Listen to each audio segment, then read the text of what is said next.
오늘 본문은 어떤 불청객과 왕 사이에 있었던 일을 기록한 이야기입니다. 어린이들을 위해 설명하자면 불청객이란 오라고 청하지 않았는데 스스로 찾아온 손님입니다. 그러니까 반갑지 않은 손님인 셈입니다. 이렇게 이 불청객과 어쩔 수 없이 맞닥뜨리게 된 왕은 북쪽 나라를 새롭게 세운 첫 왕 여로보암이라는 왕입니다. 그래서 다음과 같이 세 가지로 본문을 나누어 생각해 보려고 합니다. 첫째, 불청객의 출현. 둘째, 불청객의 언행. 셋째, 불청객의 거절. 첫째입니다. 불청객의 출현입니다. 왕이 국가적인 행사를 치르고 있습니다. 이때 전혀 예상치 못했던 일이 일어났습니다. 이 행사에 초대받지 않은 사람이 나타나는 바람에 이 행사장이 아수라장이 되고 말았습니다. 그래서 이 행사는 망쳤습니다. 그런데 이렇게 불쑥 다른 나라의 종교 행사에 나타나서 문제를 일으킨 인물은 누굴까? 그리고 어떻게 이렇게 시간을 딱 맞춰서 나타나는가? 1절을 보겠습니다. 이 구절은 불청객에 대해서 말하고 있습니다. 우리말은 때라는 말로서 시작합니다. 그런데 원어에서는 보라 하는 말로 시작합니다. 이 보라라는 말은 갑자기 내 앞에 어떤 장면이 벌어질 때 그것을 소개하기 위해서 쓰는 말입니다. 누가 갑자기 나타났습니까? 하나님의 사람이라고 말합니다. 하나님의 사람이란 하나님께서 보내신 사람이라는 의미입니다. 바꿔 말하자면 하나님 말씀을 전하는 선지자를 가리키는 말입니다. 이 하나님의 사람은 하나님께서 전하라는 말씀을 가지고 나타났습니다. 그래서 이 사람은 거침없이 이 행사장에 들어와서 하나님께서 주신 말씀을 외치려고 합니다. 그런데 이 하나님의 사람이 나타난 때가 언제입니까? 1절 하반절에 보면 마침 여로보암이 단 곁에 서서 분향하는지라 라고 말합니다. 이 말을 보면 여로보암이 분향하고 있을 때를 가리키는 것처럼 보입니다. 그러나 실상은 좀 다릅니다. 원어를 직역하면 이렇습니다. 그런데 여로보암이 분향하려고 그 제단 위에, 곁에가 아니고 그 제단 위에 서 있는 중이라. 이런 말입니다. 따라서 아직 여로보암 왕은 분향을 하지 않았고 막 분향하려는 순간이었습니다. 여기서 분향이라는 건 향을 이렇게 태우는 것을 뜻하지 않습니다. 이것은 제단 위에 이렇게 제물을 이게 쌓아놓습니다. 짐승, 소나 양을. 거기에 그걸 태우기 위해서 불을 붙이는 것. 이것을 여기서 말하는 분향이라고 합니다. 오늘 본문 앞쪽으로 가면 12장 25절에서 33절까지를 보면 여로보암이 어째서 제단을 만들었고 무엇에게 혹은 누구에게 제사를 드리는지 알 수 있습니다. 여로보암은 금송아지를 2개 만들었습니다. 그래서 하나는 북쪽에, 하나는 남쪽에, 즉 베델에 두었습니다. 그리고 백성들로 하여금 이 금송아지가 너희 신이다 하고 섬기게 합니다. 그래서 레위 사람이 아닌 일반 백성을 자기 마음대로 제사장으로 삼고 또 이 송아지를 섬기는 일에 시중들게 합니다. 그리고 또 자기가 8월 15일을 제사 드리는 절기로 삼아서 이제 왕이 직접 베델에 가서 송아지에게 지금 제사를 드리려고 하는 겁니다. 그래서 특별히 12장 33절을 보면 제단 위에 쌓아둔 제물에다가 불을 붙여서 제사를 드리려는 것입니다. 33절의 끝부분을 보면 우리말은 단에 올라가서 분향하였더라 이렇게 번역되어서 분향 이미 한 것처럼 보이지만 원문은 분향하려고 단에, 제단에 올라갔더라입니다.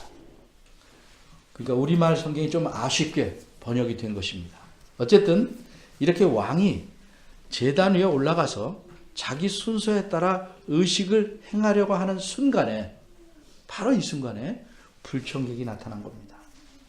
그럼 어떻게 이 불청객은 바로 이 시간에 왕이 자기 순서를 행하려는 순간에 나타났을까?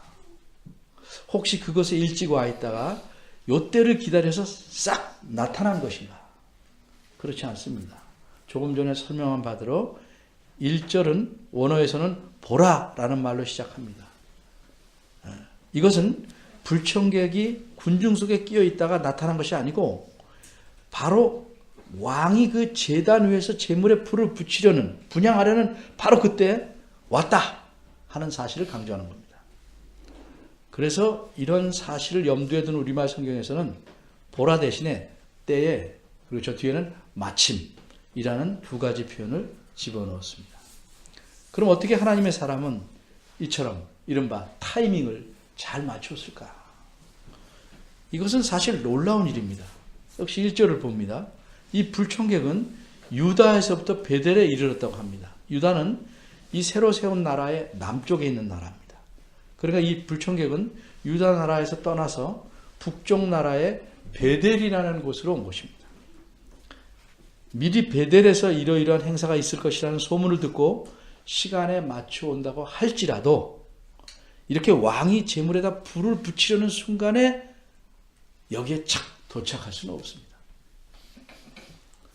오히려 참석해달라는 초대장을 받는다고 할지라도 거절하거나 피해버릴 행사입니다.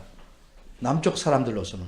왜냐하면 이 행사는 여호와 하나님을 예배하는 행사가 아니기 때문입니다.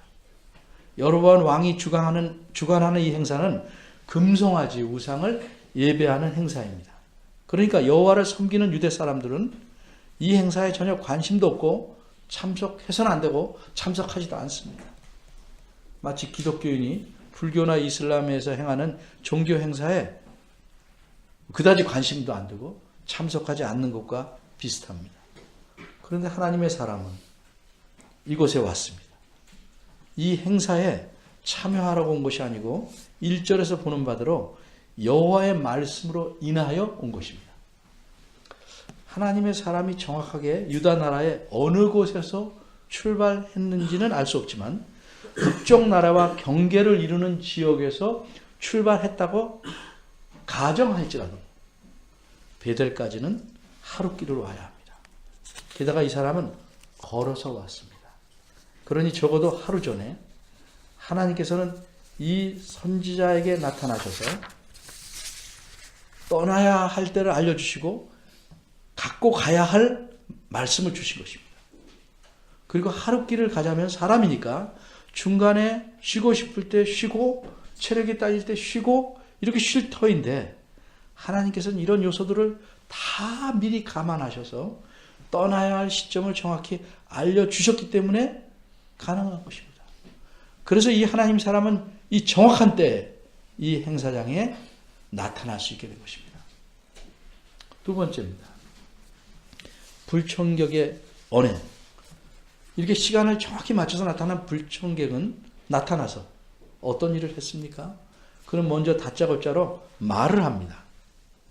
그런데 왕에게 어떤 말을 한 것이 아닙니다. 그렇다고 그곳에 모여있던 사람들 향해서 뭐라고 말한 것도 아닙니다. 왕이 분향하려고 올라가 있는 그 제단을 향해서 말합니다.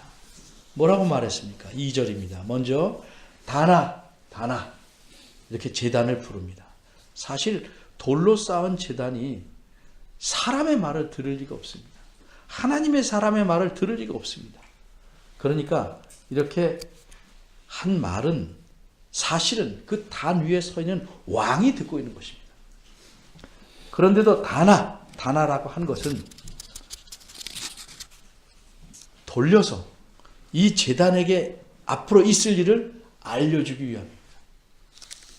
하나님의 사람이 무엇이라고 말했습니까? 2절을 보면 다윗의 집에 요시아라 이름하는 아들을 낳으리니 저가 내 위에, 즉 단 위에 분향하는 이 산당 제사장들, 우상의 제사장들을 내 위에, 이 단 위에서 제사할 것이요 또 사람의 뼈들을 이 단 위에서 살리리라 이렇게 말했습니다.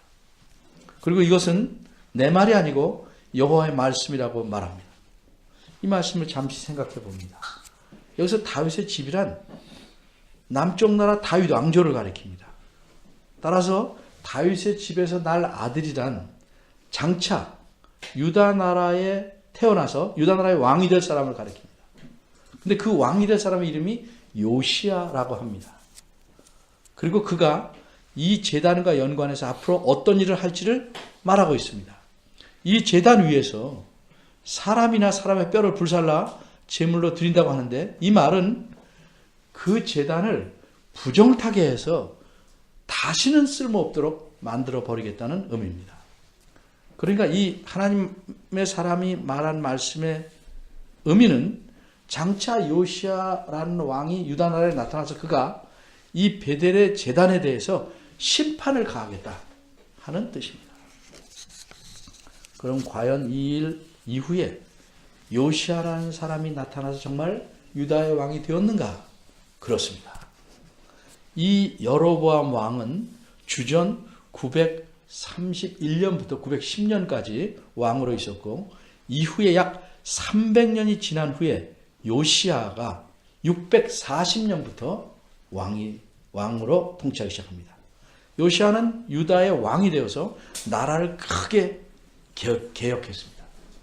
그러니까 지금 하나님의 사람은 앞으로 300년 후에 태어날 사람의 이름까지 정확히 언급하면서 그가 행할 심판을 말하고 있는 것입니다. 그가 정말 그렇게 했나요? 열왕기하 23장 14절부터 16절을 보면 요시야 왕이 이 제단에 대해서 행한 심판을 이렇게 기록하고 있습니다. 제가 읽어보겠습니다. 왕이 또 석상, 돌로 만들 우상들을 깨트리며 아세라 목상들을 찍어버리고 사람의 해골로 그곳에 채웠더라. 이스라엘로 범죄케 한 느밧의 아들 여로보암이 베델에 세운 이 단과 산당을 왕이 헐고 또 그 산당을 불사르고 가루를 만들며 또 아세라 목상을 불살랐더라. 요시야가 몸을 돌이켜 산에 있는 묘실들을 보내어 그 묘실에서 해골을 취하여다가 이 단 위에서 불살라 이 단을 더럽게 하니라, 부정케 하니라. 이 일을 하나님의 사람이 전하였더니 300년 전에 그 전한 여호와의 말씀대로 되었더라. 이렇게 기록하고 있습니다. 하지만 하나님께서 300년 후에 요시야 왕을 통해서 행하실 심판의 일을 지금 하나님의 사람을 통하여 말한들, 과연 이 못돼 먹은 여로보암 왕이 그 말을 곧대로 믿겠습니까? 그래서 이 말씀하신 심판이 앞으로 분명히 있을 것이다를 보증하는 의미에서 당장 왕이 보는 앞에서 하나님의 사람은 깜짝 놀랄 일을 행합니다. 그러니까 이 일은 앞으로 심판이 반드시 있을 것임을 보여주는 실제적인 징조입니다. 이 징조를 우리말 성경 3절에서는 미리 보여주는 징조라는 의미에서 예조라고 표현하고 있습니다. 하나님의 사람은 여로보암 왕이 보는 앞에서 하나님께서 보여주실 예조가 어떤 것인지를 말합니다. 먼저 말합니다. 먼저 이렇게 말하는 것은 그렇게 해야 그 말대로 일어나는 일이 하나님께서 행하시는 일임을 드러낼 수 있기 때문입니다. 우연이 아니고 말한 대로 했음이 드러나면 과연 하나님께서 하신 일이다 하는 것이 알려질 수 있기 때문입니다. 그래서 하나님의 사람은 그 예조가 무엇인지를 말하고 나자 그 예조가 바로 나타납니다. 그게 5절입니다. 그 멀쩡하고 튼튼하던 제단이 갑자기 갈라졌습니다. 마치 지진이 나서 땅이 갈라지듯 제단이 갈라졌습니다. 그리고 그 제단 위에 있던 재들이 쏟아졌습니다. 이 재들은 뭡니까? 이미 그 단 위에서 소나 양 같은 제물을 불태우고 남은 재들입니다. 제단이 갈라짐으로 쏟아져 버리고 말았습니다. 다시 4절로 돌아옵니다. 하나님의 사람이 이 깜짝 놀란 예조를 말하자마자 왕은 손을 들어 하나님의 사람을 가리키며 잡으라! 이렇게 신하들에게 명령합니다. 그러자 하나님의 사람을 가리키던 그 손이 허공에서 그대로 멈췄습니다.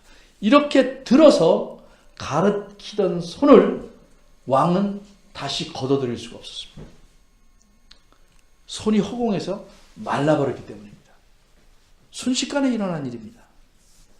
하나님의 사람이 말한 예조대로 제단이 갈라지고 재가 쏟아지는 일과 자신의 손이 허공에서 말라버린 사실을 보고 왕은 하나님의 사람에게 간청합니다. 6절입니다.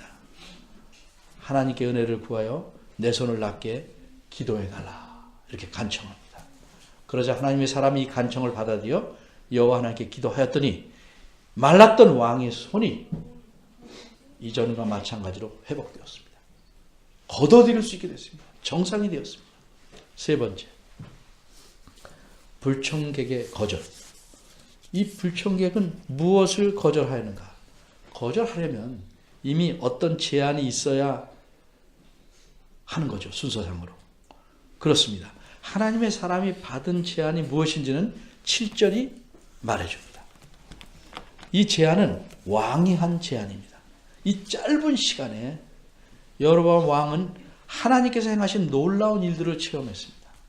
튼튼하던 제단이 갈라졌고 자신의 팔이 말랐다가 다시 회복되었습니다. 손이 원상태로 회복된 왕은 과연 이 사람이 하나님께서 보내신 사람이라는 사실을 인정할 수밖에 없습니다. 물론 이미 5절에서 예조대로 이루어지니 인정할 수밖에 없었습니다. 그래서 왕은 제안합니다. 그런데 이렇게 왕이 제안한 의도가 무엇인지는 좀 의심스럽습니다. 왕은 하나님의 진노하심에 대해서 마땅히 자신이 어떻게 행동을 고쳐해야 할지 거기에 대한 생각은 없고 다만 하나님의 사람에게 식사를 제안하고 선물을 주겠다고 합니다. 그래서 이런 제안은 하나님의 사람을 이른바 매수하기 위한 뇌물을 주기 위한 제안인 듯이 보입니다. 그런데 하나님의 사람은 보기 좋게 한마디로 왕의 제안을 거절합니다. 그의 말이 얼마나 단호한지는 8절에 나와 있습니다. 간추리면 나는 당신이 당신 집의 절반을 준다 해도 당신과 함께 당신 집에 들어가지 않겠습니다. 이곳에서 음식은커녕 물조차도 마시지 않겠습니다. 어째서 하나님의 사람은 수많은 사람들이 보는 앞에서 왕의 체면을 전혀 고려하지도 않은 채 왕의 제안을 이렇게 단호하게 단칼에 거절하였는가? 그 이유를 9절이 알려줍니다. 한마디로 하나님께서 그렇게 하라고 이미 말씀하셨기 때문입니다.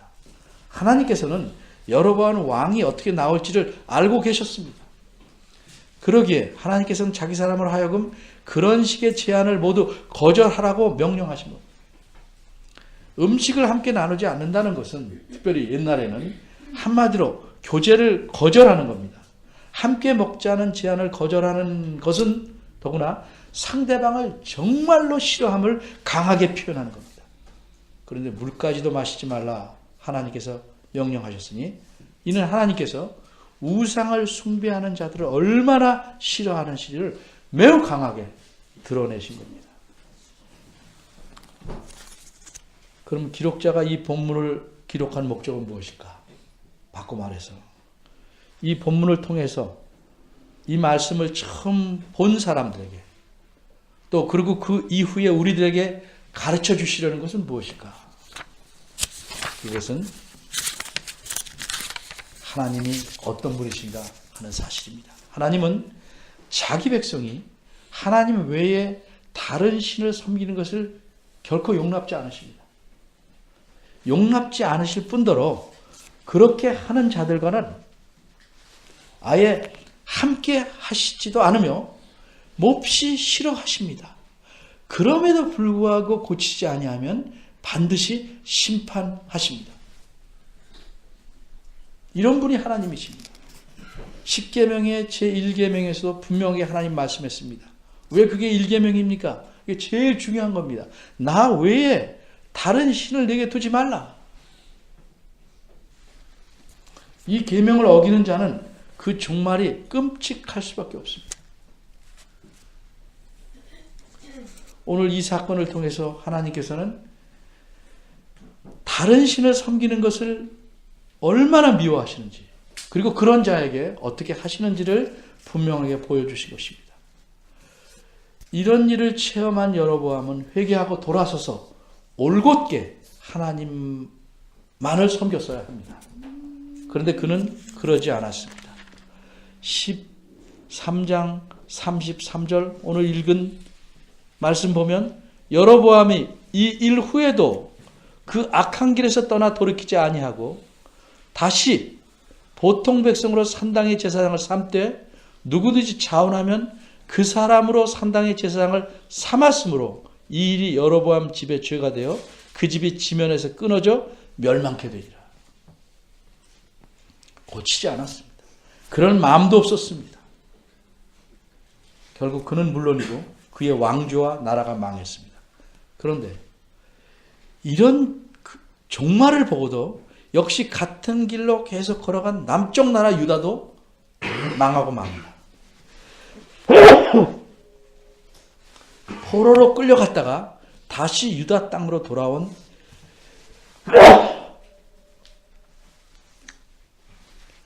유다 백성들에게 이 본문을 기록해서 깨닫게 하셨습니다. 그러나 그들 역시 이 깨달음을 오래 간직하지 못했습니다. 결국 망합니다. 예수님께서도 분명히 말씀하시기를 재물과 하나님을 함께 섬길 수 없다 하셨습니다. 왜 재물이 문제가 되냐면 재물을 탐하는 그 탐하는 욕심은 곧 우상 숭배로 이어집니다. 하나님을 의지하지 않고 다른 것을 의지해서 자기의 원하는 재물, 원하는 것을 얻으려고 온 힘을 다해서 헌신하기 때문에 이미 그것은 하나님 보시기에는 또 하나의 우상입니다. 그래서 예수님은 재물과 하나님은 함께 섬길 수 없다. 두 주인을 함께 섬기는 수 없는 것과 마찬가지다. 이렇게 말씀하신 겁니다. 사실 여로보암은 하나님에게 말할 수 없이 큰 은혜를 입은 사람입니다. 여로보암이 북왕국을 세운 것은 자기 힘이 아니고 하나님께서 그렇게 하도록 마련해 주신 것입니다. 유다 나라에서 나라를 찢어서 10지파를 여로보암에 주시면서 나라를 세우게 하셨습니다. 그리고 하나님만을 올곧게 섬겨서 하나님 말씀에 순종하면 큰 복을 주시겠다고 약속하셨습니다. 그런데 여로보암은 왕이 되자마자 배은망덕했습니다. 하나님을 버리고 금송아지를 하나님이라고 섬기게 했습니다. 자신도 그것을 섬겼습니다. 그러기에 여로보암 왕에게 불청객은 사실 하나님의 사람이 아니라 하나님 자신이었습니다. 우리말 성경에 보면 오늘 본문에 하나님의 사람이라는 말이 8번 나옵니다. 원문에 7번 나오는데 어쨌든 이렇게 많이 등장합니다. 왜 그 선지자의 이름을 쓰지 않고 계속 하나님의 사람이라는 말을 썼을까? 이 사람이 하나님께서 자기 대신 보낸 사람이라는 사실을 보여준 겁니다. 사실 하나님께서는 자기 사람을 통해 자기의 말씀으로 여로보암 왕 앞에 자신을 드러내셨습니다. 그러기에 여로보암 왕은 하나님을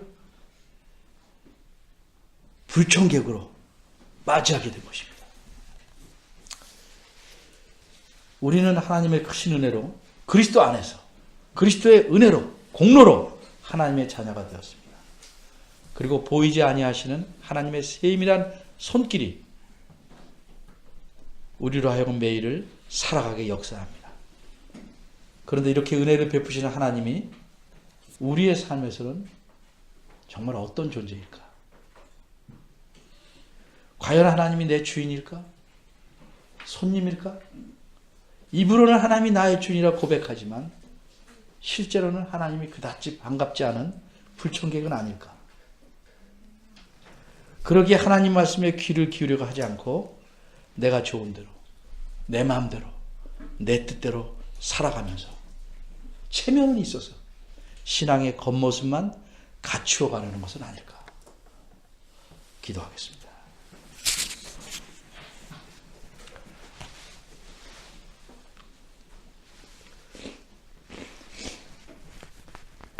하나님, 오늘 본문을 통해서 하나님이 바라시고 원하시는 것이 무엇인지를 살펴보았습니다. 여로보암 왕과 그의 왕조와 그의 나라의 종말이 어떠한지를 알게 되었습니다. 우리가 이 땅에 살면서 하나님의 오래 참으심으로 아무 일도 없이 지내는 것 같지만 하나님이 우리를 향하여 가지시는 섭섭한 심정과 때로는 격하게 혐오하는 마음을 느끼게 하여 주옵소서. 우리의 신앙이 자라스럽고 오로지 하나님만을 의지하게 하시고 내가 행하는 모든 일 위에 하나님의 도우심과 적극적인 간섭과 보이지 않는 섭리가 움직여서 이루어져 가고 있음을 인정하게 하시옵소서. 우리가 원하는 것을 얻으면 입으로는 감사하지만 그것에 몰입하여 그것을 주신 하나님을 잊는 경우가 너무 자주 있습니다. 저희를 긍휼히 여기시고 하나님만이 우리의 주인이시고 우리의 삶을 이끌어 가시는 분임을 결코 잊지 않는 저희들 되기를 소원합니다. 저희를 도와주시고 이끌어 주옵소서. 예수님의 이름으로 기도합니다.